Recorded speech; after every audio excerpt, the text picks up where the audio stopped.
Du coup, ouais, autre sujet, Sound of Freedom. Ça y est, il faut qu'on en apporte. C'est le gros sujet de ce soir. Hein. Sound of Freedom, un film qui restera dans l'histoire. Pour plusieurs raisons. En fait, donc Sound of Freedom, hein, ouais, c'est Metal Gear Solid, là. Je me suis fait repérer, j'ai l'impression. Sound of Freedom, vous savez, c'est ce film qui est sorti début juillet et qui raconte des histoires, l'histoire notamment de Tim Ballard et de son action pour sauver des enfants du trafic humain, notamment en Colombie. Alors moi, le film, je l'ai toujours pas vu parce que en France, il est disponible que sous un format dégueulasse en le téléchargeant de manière illégale. Et ce film-là, j'ai envie de le rétribuer à sa juste valeur et j'ai envie de le voir dans une bonne qualité. Donc toujours pas vu. Toujours est-il que plusieurs choses à noter. Premièrement, déjà un succès retentissant. C'est, je sais plus quel magazine qui nous rapporte ça, Sound of Freedom fait une nouvelle fois sensation au box-office en espérant atteindre près de 23 millions de dollars lors de son deuxième week-end en salle. Le film a rapporté plus de 7 millions de dollars vendredi, ce qui lui permet de terminer le week-end avec 81 millions de dollars et de dépasser les 100 millions de dollars de recettes brutes selon les rapports du box-office. Si on descend un petit peu... C'est un carton, hein. Puis Indiana Jones, grosse production de Disney. Hein. Alors, Sound of Freedom continue de battre Sony Pictures Insidious Red Door au classement général, en plus de devancer le dernier film de Disney, Indiana Jones, sur une base quotidienne depuis près d'une semaine. Donc c'est le Washington Examiner qui nous rapporte ça. Donc premier point, gros succès commercial ce film, et voilà, on applaudit on applaudit cette statistique. Il faut savoir que ce film, ça fait depuis je crois 2018 qu'il avait été tourné et rangé dans les placards, notamment parce qu'il avait été racheté, la société de production avait été rachetée par Disney, et Disney avait dit non, on veut pas en parler. Donc un film Disney aurait pu se faire du pognon avec tout le pognon qu'ils perdent, ça leur aurait pas fait de mal, et ils ont décidé de ne pas le sortir. Chacun se fera une idée du pourquoi. Ensuite, il y a aussi, parce que c'est pas qu'un film, Sound of Freedom, et c'est pour ça qu'on vous en parle, c'est pas qu'un film, Sound of Freedom, c'est aussi la manière d'introduire le sujet du trafic humain et notamment du trafic des enfants dans la sphère mainstream, de le mettre sur ce sujet sur la table. Si vous regardez nos émissions, vous savez que c'est un sujet qui nous tient beaucoup à cœur quand même, et vous savez aussi que c'est un sujet dont on ne pouvait pas parler et très récemment, le sujet du trafic d'enfants, hein, c'était du délire de conspirationnistes QAnon. On se souvient de nos fact-checkers français, notamment Thomas Huchon, qui traitait... Carl Zero, il traitait les sujets abordés par Carl Zero sur la traite, sur le trafic des enfants comme une espèce de délire. On vous a passé plusieurs fois la vidéo. Donc, la stratégie d'ouvrir le sujet est effectivement brillante. Et pourquoi ? Parce que si on descend un petit peu, on se rend compte que le film n'est pas à prendre tout seul, en fait. Maintenant que le sujet du trafic d'enfants est sur la table, la stratégie de communication... Le film, c'est la porte d'accès. C'est la porte d'accès. Voilà. Tu veux le prendre, ça, Léo, ou je continue ? La suite, je prends la suite si tu veux. Vas-y, Donc, il y a évidemment le grand succès que Rudy vient de mentionner, surtout à travers et beaucoup aidé par l'effet Streisand, qui les médias disaient il ne faut pas aller le voir. Du coup, les gens ils disaient quoi ? Qu'est-ce qu'il ne faut pas que j'aille voir ? Du coup, je vais aller le voir. Tu vois, c'est bon, voilà. Mais c'est aussi une stratégie brillante parce qu'il y a beaucoup de personnes qui se sont mis à attaquer le film et tout d'un coup, alors qu'on parle depuis des années de Tim Ballard et de OUR, ça y est, maintenant il est franc-maçon et maintenant c'est un ancien de la CIA. Oui, c'était jamais un secret en fait. Et le gars, il a quitté la CIA parce que justement à la CIA, quand il voyait des choses comme ça, on lui mettait des bâtons dans les roues et on l'empêchait de faire son travail. C'est comme Olivier, le gars de l'OMS qu'on a reçu ici, qui bossait pour l'OMS et qu'à un moment donné, il a dit « Ouais, puis merde, je suis entré à l'OMS pour faire des bonnes choses et je remarque qu'en fait, on est juste en train de braser du vent. » Et il a quitté l'OMS. C'est pas parce que quelqu'un est dans une institution que ça fait de lui automatiquement un membre du mal. Arrêtez de penser d'une manière binaire. Ceux qui pensent comme ça, je leur souhaite bon courage pour la suite parce que ce qui les attend, c'est la paranoïa et la psychose. Quand les révélations commencent, ce sont les manipulations intellectuelles que l'individu se fait à lui-même pour refuser l'évolution de l'actualité et de la réalité. Parce que si la réalité évolue et change, ça veut dire que je dois changer aussi. Mais je n'ai pas envie de changer, disent les gens, disent beaucoup. Tu vois ? Et donc, du coup, il faut que j'invente des histoires pour que... J'en ai vu, franchement, je vais vous montrer. C'est pour ça que j'ai dit je vais parler de Xavier, parce que la suite est importante du coup. pour que beaucoup rapprochent au film de ne parler que du trafic d'enfants. Oui, ok, tu veux parler de quoi d'autre exactement en fait? Tu veux dans le premier film de sortir tous les éléments en même temps et tous les secrets, etc. etc. Il faut pas déconner à un moment. Et donc, regardez le niveau je pense que ceux-là, ils sont volontairement mis là, en fait, pour propager la confusion. Alors, j'avais publié, voilà, j'avais fait l'annonce du live et il y avait quelqu'un. Voilà, regardez. Le jeu du mensonge ne tombe pas dans la porte. Et puis, ils te mettent, oh, mon Dieu, tiens, Thierry, mets l'autre image, s'il te plaît. Ah, Mel Gibson qui fait comme ça. Combien de fois j'ai fait comme ça? Ça, c'est pas 666, les gars. C'est une manière spécifique de le faire. Du coup, les Italiens sont tous des satanistes parce qu'ils parlent tout le temps comme ça. Hey, che cazzo mia, pia. Et les plongeurs aussi. Faut se méfier des plongeurs. Oui, ouais, les plongeurs, tu dois faire comme ça en dessous pour dire tout va bien. Donc, il y a ça. Il y a le gars, il a fait une photo, il fait un facepalm, supposons, ou il fait un symbole. Soit, est-ce que ceux qui attaquent ce symbole comprennent ce qu'est le symbole? Puis regardez le niveau de stupidité. Là, vous avez l'image du Christ. Dans le film, quand il se fait casser la gueule violemment, il a un œil qui se ferme. Il fait le symbole de la personne avec un œil. Tu vois? Puis là, regardez. Tous les boxeurs en fait, professionnels, ils font des signes satanistes quand ils s'en prennent plein la gueule. C'est ça. Et puis là, le Christ, il est juste posé avec les mains comme ça. Et il y a un franc-maçon qui a fait ça. Vous savez, il y a un franc-maçon qui a fait caca un jour. Ça fait dire qu'automatiquement, l'ensemble de l'humanité, on est franc-mac. Du coup, on est méchant. Il faut arrêter avec les conneries. Il faut vraiment arrêter avec ça. Le film, il est en train de mettre le sujet à table. Arrêtez de croire au schéma du cerveau et regardez ce qui se passe en réalité. Le sujet du trafic d'enfants est venu d'une manière extrêmement sérieuse à table chez tout le monde.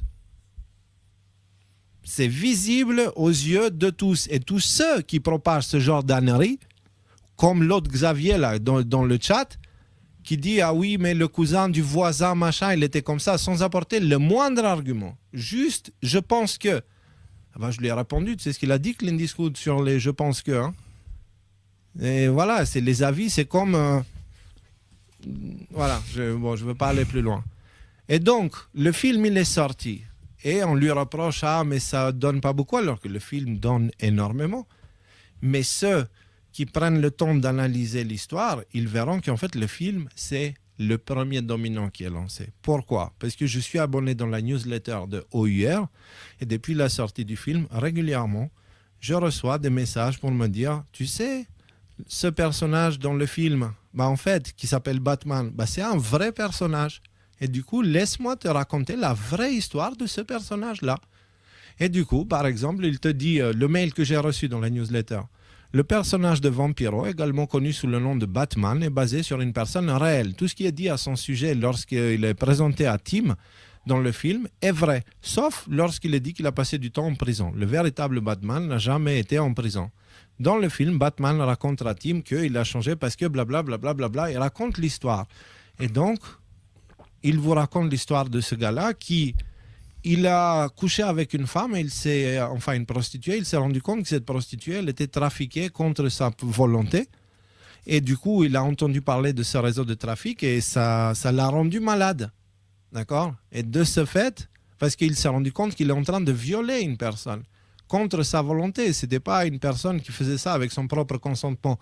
Du coup, il s'est senti extrêmement mal et il a décidé de s'intéresser. En mettant les mains dessus, tu sais, quand tu attaques le terrier du lapin, il y a la reine qui coupe la tête qui t'attend de l'autre côté, tu sais.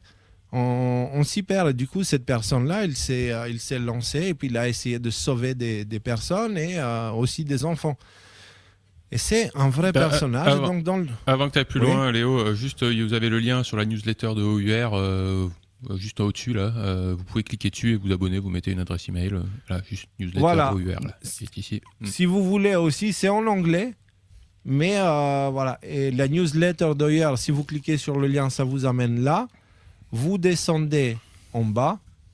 Vous ne pouvez pas descendre en. En fait, c'est ici, dans la bande jaune. Vous mettez votre nom, votre email, inscrire et voilà. Et moi, ça fait des années que je suis inscrit à OIR. On a failli avoir Tim Ballard à l'époque de 17 pour l'interviewer ici, en fait. On a failli l'avoir, c'est juste à l'époque, parce que les médias avaient pris le soin de nous taxer de QAnon, machin.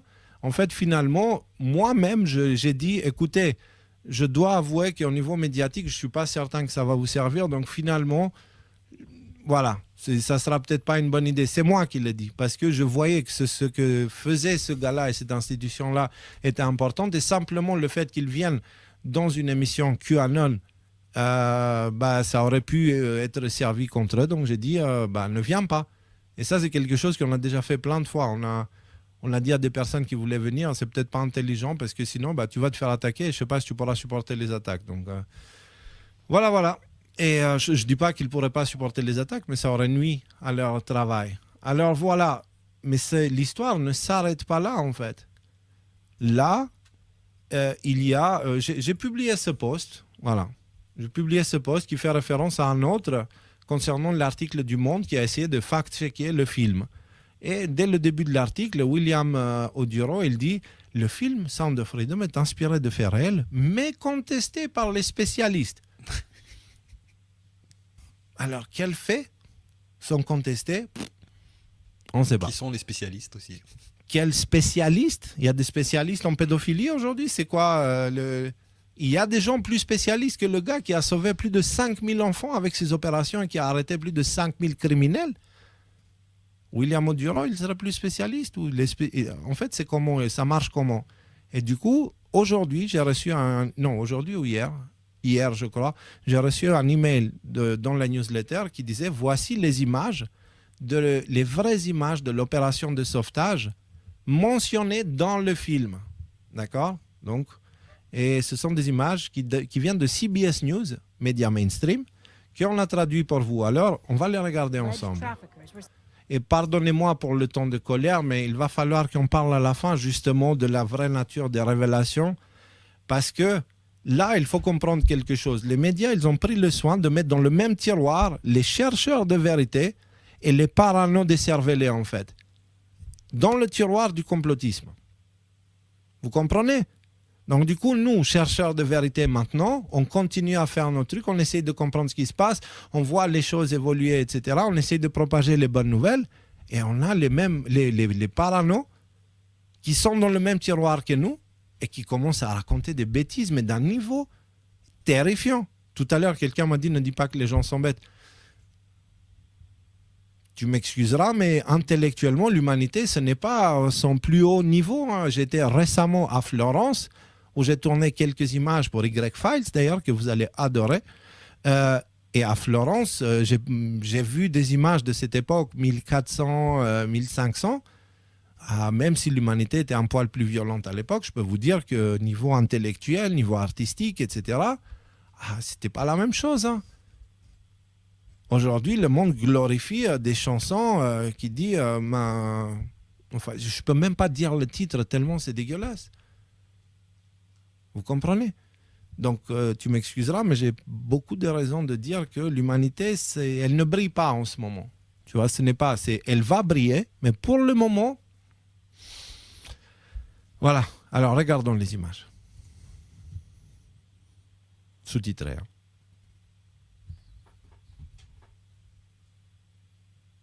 Last weekend, police broke up a major sex trafficking ring in Colombia, which has become a destination for tourists looking for sex with boys and girls. The police had help from an American who went undercover to rescue the children. Operation Underground Railroad spent months planning, renting this house, rigging it with hidden cameras to document the crime, coordinating with Colombian authorities, and negotiating with the traffickers. Less than 24 hours after the operatives landed, the suspected traffickers arrived on the island, and the final deal with the undercover team began. 54 boys and girls aged 11 to 18 were ushered in for what had been billed as a sex party. They were given candy and drinks and told to wait in this small room. By the time the deal was done, the alleged traffickers were set to make $25,000. That transaction was never completed. 25 Colombian special operatives stormed the party, arresting 5 suspects, 4 men and 1 former beauty queen, all charged with child trafficking. The victims, 29 of whom are under 18, were evacuated, given medical exams, and placed in a rehabilitation center where specialists are working to undo the damage. Elaine Quijano, CBS News, New York. Donc, de quel fait on parle, Monsieur Oduro? De quel fait on Last parle? weekend, police. De quel fait on parle exactement? Vous comprenez pourquoi ce film est important? C'est parce que j'ai peur de parler de ça, en fait, parce que si j'ouvre le sujet pangolin, bah, je sais pas comment il va réagir, mais Fils de Pangolin, si vous allez sur sa chaîne Odyssée, d'accord, et vous regardez les anciennes vidéos, pourquoi j'aime Pangolin jusqu'à aujourd'hui? C'est parce qu'il a traduit les vidéos les plus importantes de l'époque. Et il y en a un paquet qui parle de Tim Ballard et de OUR. Et il a pris le temps de traduire stratégiquement les vidéos qui parlaient de ce sujet-là d'une manière très crédible. J'ai tous les liens ici, mais j'ai peur que si je les partage, ça va relancer des histoires comme il y a eu et j'ai pas envie. Mais Fils de Pangolin, il a fait un travail extraordinaire sur ça. Et Tim Ballard, c'est pas un gars qui débarque dans le combat hier. Et si vous regardez les vidéos de Pangolin d'il y a 3 ans, vous allez comprendre. Donc, vous avez le film qui lance les débats. Vous avez ensuite les petites vidéos qui viennent toutes les 3 ou 4 jours. Il y a une nouvelle vidéo qui t'apporte un petit détail en plus. Et ce film est en train de cartonner. Alors, ne tombons pas dans la paranoïa avec des accusations débiles à propos de ce film. J'ai écrit, moi, c'était le 12 juillet, j'ai écrit le film Sound of Freedom cartonne et comme par hasard, il y a un paquet de gens qui sortent de nulle part et qui disent Tim Ballard ceci, Mel Gibson cela, etc., etc. Jouant le rôle de ceux qui attaquent, tous ceux qui essayent de changer le monde. Et j'ai dit, les révélations ont commencé, acceptons-le et préparons-nous pour la suite. Tout le reste, c'est du bruit. Et cette histoire-là ne s'est pas arrêtée, elle a continué à un tel point que le 18 juillet, donc 6 jours plus tard, Tim Ballard lui-même a dû faire une déclaration. Alors je vais la partager pour que on l'entende quoi. Hey guys, it will never cease to amaze me how far the godless leftist media will go to run interference for human traffickers. They're throwing everything at me right now. I just saw a post that seems to be trending in certain places saying that I am in favor of putting microchips in children so we can track them. It's complete baloney.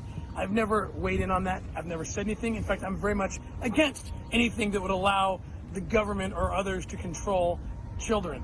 I just found out yesterday that I'm also apparently involved in trafficking. I run trafficking networks, or that I'm some Mason involved. Le gars, là, Xavier, qui était dans le chat tout à l'heure, il disait qu'en fait, en achetant un billet pour le film, tu finances le réseau de trafic d'enfants de Tim Ballard.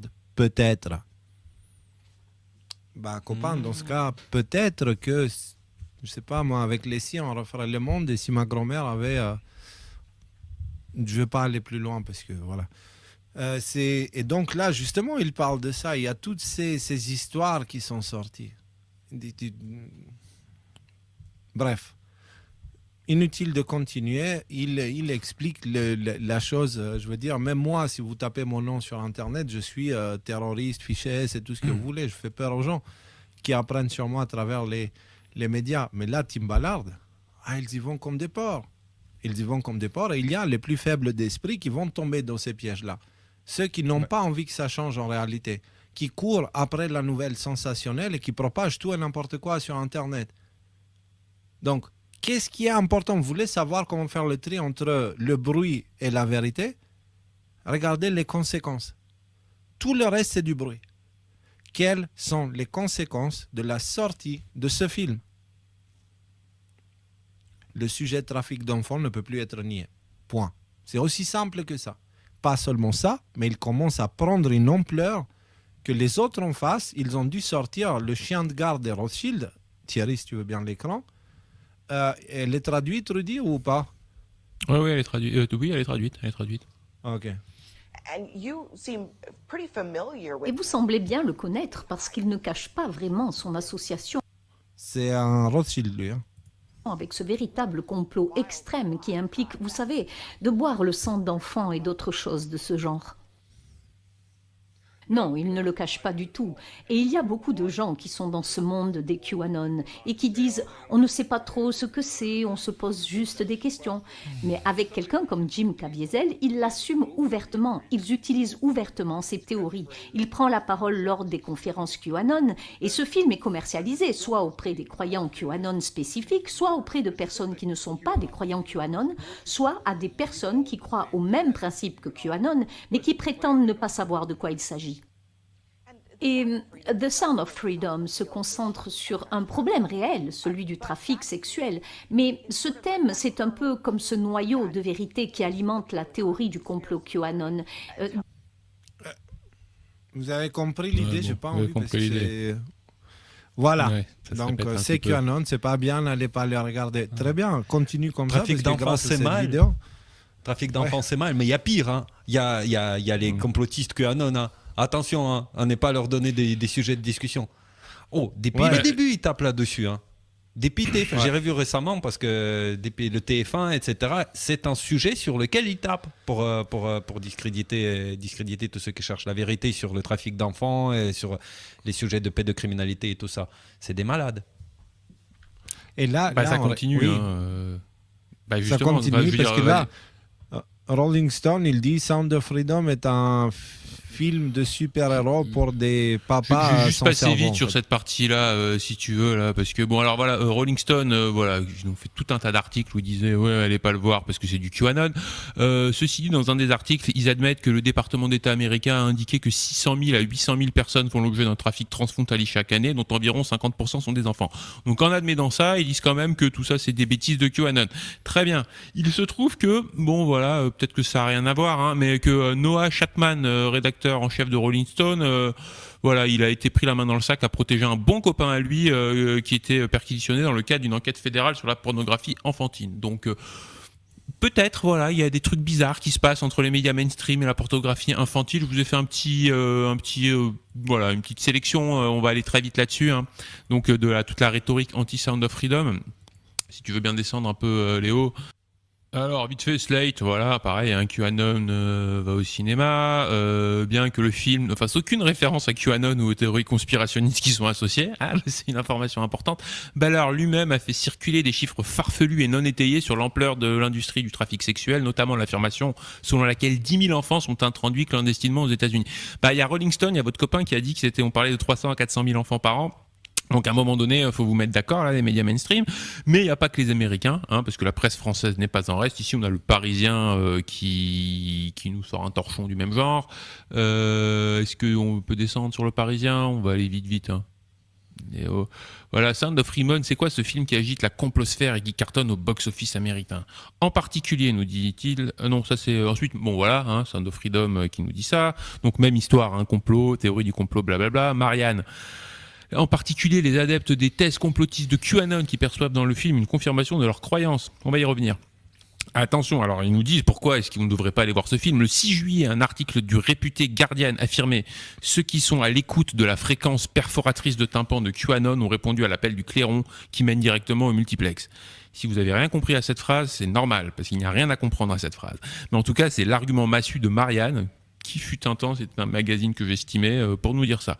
Bon, ensuite, on vous a parlé de Oduro qui nous disait que l'organisme OUR a une longue assertion mensongère selon Vice. Voilà, quand tu prends Vice comme référence, c'est que tu as touché le fond. Mais ça, c'est autre chose. Donc voilà, ensuite, on avait mis le tweet dont tu avais déjà parlé. Donc ça, on peut descendre. Je vais essayer de terminer vite là sur ce sujet-là. Le cas particulier de Libération qui fait la même chose, conspirationnisme, QAnon. Mais sur Libération, il y a encore un article qui est dégueulasse, qui date de 1997, qui est encore en ligne. Si vous voulez lire les passages que j'ai mis en gras, vous pouvez. Mais moi, je n'ai pas envie de lire ça à l'écran. Voilà, vous ferez une pause et vous lirez un petit peu cet article qui est encore en ligne. En tout cas, Libération et la pédophilie, ils ont aucun problème avec ça. Même ils en font la promotion. Il y a même, bref, voilà, on pourrait en parler, faire une pile rouge là-dessus, mais on va pas le faire. En tout cas, pas tout de suite, pas ici. Ensuite, une question de timing. On se rend compte que le sujet, tiens, vas-y, descends s'il te plaît. Voilà, les lois sur la protection de l'enfance. Il y a eu des choses intéressantes de ce côté-là. Donc, on est en plein milieu de l'été. Normalement, à ce moment-là, tout le monde est plus ou moins en vacances. Mais toujours est-il que une commission de clé de l'Assemblée californienne bloque le projet de loi visant à faire de la traite des enfants un crime grave. Donc des gens, ils ont dit, tiens, la traite des enfants, on va faire ça un crime grave. Tout le monde était d'accord. Donc voilà, c'est ce que dit l'article, ayant été adopté à l'unanimité par le Sénat de l'État avec un large soutien bipartisan, c'est-à-dire démocrates et républicains. Aucun des 6 démocrates de la Commission de la sécurité publique n'a souhaité voter sur la mesure mardi. Donc il y a 6 démocrates qui ont dit, nous, on vote pas. Finalement, suite à la pression de l'opinion publique, les démocrates ont relancé le projet et finalement le projet a été validé. Et ça, c'est quand même une très bonne nouvelle qui montre que il y a une prise de conscience par rapport à ça et que les gens commencent à dire ok, il y a un vrai problème là. C'est ce que nous disait Q, parce que on n'est pas des QAnon, mais on a lu les messages de Q. C'est que le sujet du crime contre les enfants, c'est celui qui va mettre tout le monde d'accord. Il n'y a pas de démocrates, il n'y a pas de républicains, il n'y a pas de moi je suis ci, moi je suis ça, moi je suis musulman, tout le monde est d'accord pour dire, quelle que soit la religion, le parti politique ou quoi que ce soit, qu'on ne touche pas aux enfants. À part les dégénérés qui bossent pour un certain nombre d'entre eux dans la presse mainstream. En France aussi, on nous a fait une annonce flippante. Effectivement, on remet le sujet du consentement sexuel des mineurs, donc de moins de 15 ans, sur la table.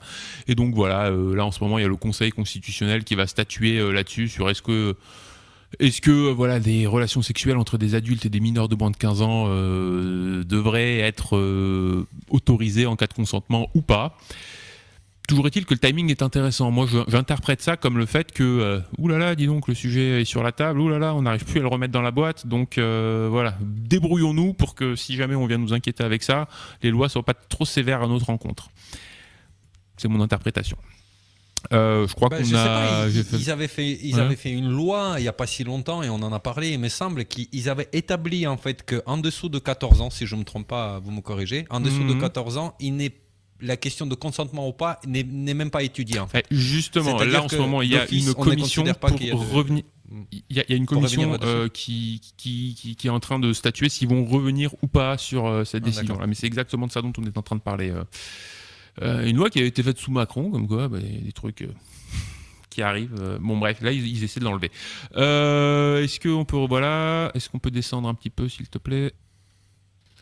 Voilà, donc ça c'est un... En tout cas, maintenant, je voudrais faire un point sur les théories du complot, parce que ils nous disent QAnon, théorie du complot. Qu'est-ce que c'est les théories du complot de QAnon, telles qu'ils nous le sont rabattues dans la presse mainstream? C'est qu'il y a un trafic sexuel. Ce trafic sexuel implique des gens qui sont de très haut niveau dans la société. Et voilà, ça c'est un des premiers points. Donc voilà, je vous ai mis petite sélection d'articles, Peter Nygard, Jeffrey Epstein, Jean-Luc Brunel, on passe sur le prince Andrew, sur Jimmy Savile, sur Oprah, sur Bill Clinton, etc. Je vous ai fait une pilule rouge, on vous avait fait une pilule rouge là-dessus, que on vous invite à regarder si vous ne l'avez pas encore faite. En tout cas, les élites pédophiles qui font du trafic de personnes, je veux dire, c'est quelque chose qui a été attesté dans un grand nombre de publications mainstream, donc c'est complètement ridicule de venir nous le reprocher maintenant. On descend un petit peu, je vous ai mis des vidéos là-dessus que vous pourrez voir chez vous si vous voulez. On se rappelle de Madame Rodas qui avait témoigné comme quoi le gouvernement américain, la Maison Blanche actuelle de Joe Biden, était impliqué et complice d'un trafic de personnes de plusieurs milliards de dollars à la frontière sud. Ça c'est une vidéo qui date d'avril 2023, donc c'est récent. Une vidéo de Jeanne Traduction qui nous fait un petit point sur le trafic d'enfants n'est pas une théorie du complot. Donc voilà, pour vous donner des arguments qui vont dans ce sens-là.